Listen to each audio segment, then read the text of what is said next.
We are on the cusp of something pretty massive, as in just 3 days' time, the largest Fallout mod ever created, what is effectively an entirely new Fallout game, is going to be released totally for free for all of us to play and enjoy, the only requirement being that you own Fallout New Vegas and its DLC on PC. This is a pretty big one here, and what I'm talking about, of course, is Fallout the Frontier, a mod we've been hearing about for the past 7 years as it's been developed, and it's no longer some distant upcoming mod. We now have a concrete release date, Steam page, and even release time. As on January 15th at 3 p.m. Eastern Time, you can download and play this for yourself. And before I give you all the reasons to get extremely excited about this mod and what exactly it is doing, I do want to give a big shout out to today's video sponsor with Loot Crate. Loot Crate recently launched their Fallout Rad Crate. It's quickly become a must-buy if you are a major Fallout fan. The December crate included some pretty awesome stuff, like everyone's favorite with the mysterious stranger shirt, or even if you're feeling a bit patriotic, my crate came with some exclusive Enclave socks, as well as a particularly well-detailed iBot that actually makes a pretty great desk prop. My December crate came with all of this and even a bit more. Since 2012, Loot Crate has been the #1 pop culture subscription service, partnering with our favorite brands like Disney, Marvel, and of course, Bethesda. So whether it's for you or a video game fan in your household, you can support this channel as well as get 15% off your next crate by using the code JuiceHead15. In the background, I'm showing you the December crate, but if you order now, you can gain access to the January one. Another big thank you to Loot Crate for sponsoring this video. Looking back at the Frontier though, although at many points I've talked about DLC-sized mods for Fallout, in this particular case, it honestly isn't even accurate to call this a DLC-sized mod. It's a clip stat and is basically just a totally new Fallout game, this being based on the Fallout New Vegas engine and really having a lot of those core aspects of Fallout New Vegas. If you like New Vegas, you will almost certainly enjoy the gameplay of this particular mod, although we'll touch more on that in a moment, as it also does actually have quite a bit of new and custom content added in with it, some of which Fallout 4 didn't even feature. And to just put this into perspective, the actual scale of this free mod that you'll be able to download in just a few days, the world space itself is going to be almost exactly the same as that of Fallout 3, except actually having a bit more density. And it adds in 163 weapons, 350 armor, 75 creatures, 360 custom characters, and 27,000 lines of voice dialogue, which is more than all of the voice dialogue in Fallout 3 also. This is massive, literally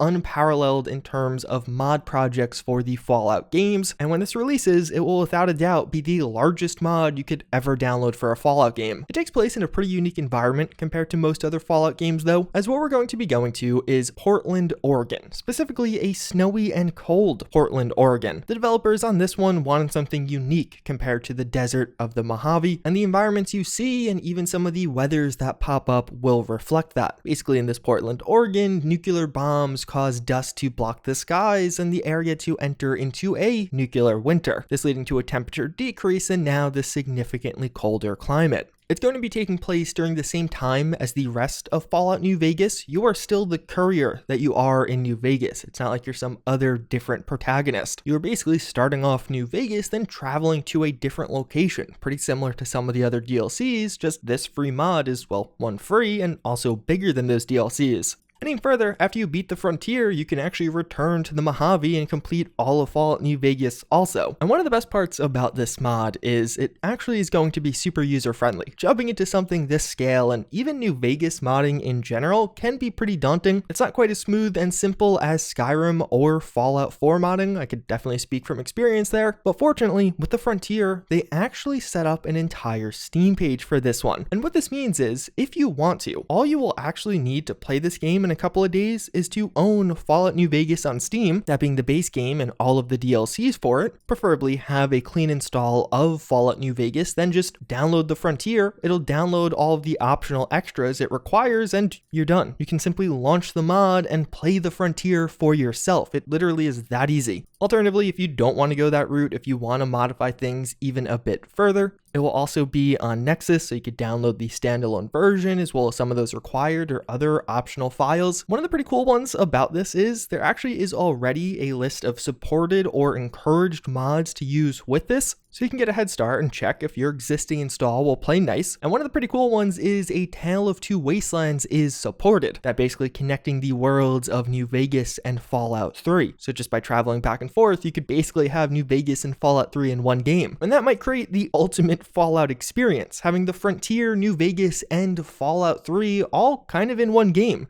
That may just be the ultimate game to have while stranded on a desert island. But diving a bit deeper into some of the specifics of the Frontier, one of the distinctive and unique things this is bringing to the table is a different take on a main questline, as what this mod is going to be doing is actually having 3 distinctive main questlines for you to choose from. So you have a common start with this one, but then at a certain point, you'll have to kind of choose who you want to side with. The 3 major factions that you can side with are the NCR Legion, as well as a new faction with the Crusaders of Steel. In a given playthrough, you cannot complete the story with all 3 factions. You have to pick one. Some of the early recommendations are to do the NCR first, then the Legion second, and perhaps the Crusaders last, but really you could pick whichever one you want. It's not like things are going to get confusing if you only pick one or the other. Each of the 3 main quest lines are designed for an initial playthrough, but this also means things are extremely replayable. Each faction has unique content you will only experience if you go down their quest line, and even each faction has quite a bit in the way of unique side content for you to experience. The story overall, without getting to any spoilers, as I'm not going to really be going over major spoilers in this video, and there really aren't even that many out there to begin with, is that some of the NCR exiles, so these are members of the NCR that were exiled from the Mojave or other regions,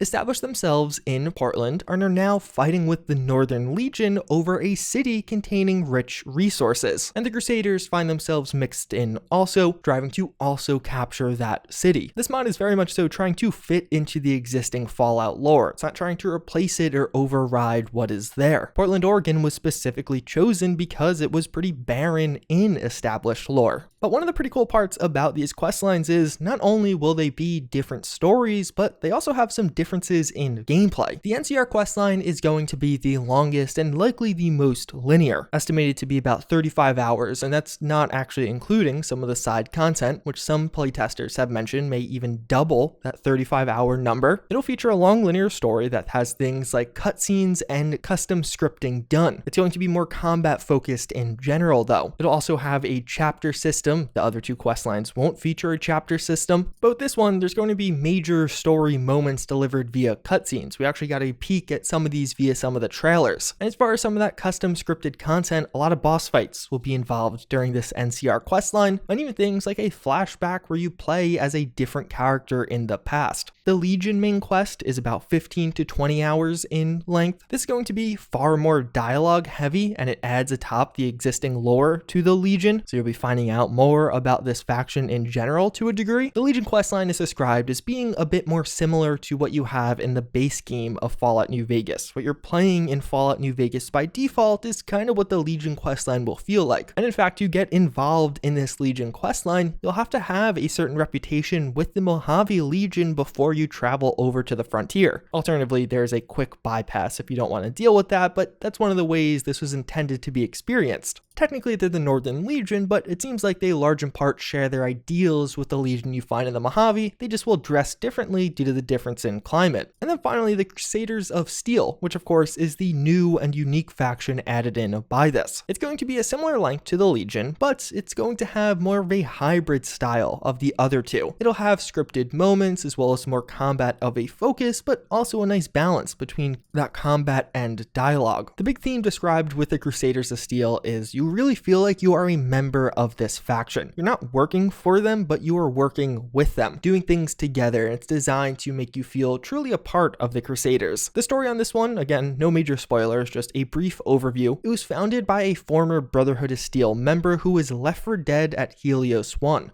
After that, this member, as well as some other refugees, took a step away from the violence and took up camp somewhere. One day after traveling, they returned to that peaceful camp to find it utterly destroyed, and that's what really launched the crusade and beliefs of these individuals. Basically, they share that similar goal of the Brotherhood of Steel to claim all technology, but with them, they actually want to use it for religious means. They want to recapture some holy cities and believe their right to technology is what will enable that. Overall, these three distinctive questlines will add to each other somewhat. For example, if you do the NCR questline first, then on a subsequent playthrough the Legion one, you'll actually get some context and additional lore about stuff that happened during the NCR questline, seeing the other side, the different perspective on some of those issues. So it's rewarding not just in some of the new and custom content, but in your overall idea of what's going on. And also, there's quite a bit of new and unique things you can unlock during these. There are vehicles in this, which we'll talk more about in a moment. Some factions have exclusive vehicles to their faction, as well as many other things. And like any Fallout game, this also will include a wealth of side content. I'm focusing on some of the major main quest factions that you could actually join, but there's a lot of other factions that will pop up in this world. It's not just exclusive to these three, and even things like unmarked locations, side quests, and activities. There's a casino in this one. There's been a lot of testing done, so things like a kill everything or a no kill playthrough, although not completely viable, are definitely considerations that have been taken. And overall, it seems like there was a lot of thought put into this main questline and questing experience. But even outside of that main story, this will also bring to the table a wealth of unique or custom features that really only this mod is doing right now. One of the biggest is the vehicle system. They posted some gameplay of this, and you can actually see its evolution over the years. But if you take a look at that most recent gameplay posted, it just looks good, like vehicles actually working in Fallout. The driving system itself is completely custom and clearly the best driving implementation in a Fallout game to date. And of course, you could run people over, so who doesn't love that? I, for one, am ready for those GTA-esque rampages in some cars in my Fallout game. But even beyond that, it's not like these vehicles are just for you. NPCs will use vehicles. There are other vehicles in the world, some of which you may find yourself up against, having to fight a tank. That's going to be something totally unique in a Fallout game. Yeah, of course, you have the occasional vertibird flying around you, but those were always kind of a joke. This is going to be an experience that is completely unique to the frontier, and I imagine the first time you find yourself in that situation is going to be pretty insane. And of course, vehicles are very much so a functional element of this game. They will require fuel. You can destroy them and loot them. And it's not like we're only getting cars in the frontier. We're getting a lot of other things, like even some animals you could ride, some tanks you can drive and probably shoot, and even some flyable vehicles will be available in this if you really want to take things to the next level. Vehicles are easily one of the most glamorous custom features getting added in, but it's definitely not the only one. We're also getting things like custom and some pretty extreme weather types. They won't be forgettable like large in part what you had in the Mojave, but rather actually make a statement. You'll know if the weather gets bad. It'll of course feature things like snow in general. Even further, some areas will feature less snow, and as a result will have slightly different weathers than other more snow covered areas. And one small detail that's pretty awesome, smoke direction from fires actually will respond to which direction the wind's blowing. So if the wind's blowing north, the smoke will also blow north. There are things like new radio stations, as well as a lot of smaller miscellaneous interactions, unique or custom things built just for this mod that don't neatly fit into one of these other categories, but when you're playing it, you'll notice it as, oh wow, I've never done that in a Fallout game before, or I've never seen that in a Fallout game before. Which, speaking of, not only will this feature new and unique things, but also a lot of the familiars you've definitely seen in Fallout games past. Online, they've posted a wealth of images and videos showcasing the weapons that are getting added in with this mod. Many of these weapons being totally unique in design, but also fitting into the Fallout world. For several, they actually have some custom scripting or effects to go along with them. Of course, as your enemies get bigger, as you start facing tanks, you may require something that's a bit heavier firepower wise. And one of the crazy parts of this is it would probably be one of the biggest and most downloaded weapon mod packs for Fallout New Vegas, but it's really just included in an otherwise large scale quest mod. I think the weapons are going to be one of those unique things that really feel special when you're playing the frontier, and even some other things that I'm not going super into because I just want you to experience them for yourself, but some of those new and custom armors. There's going to be custom companions that are fully voiced added in with this mod.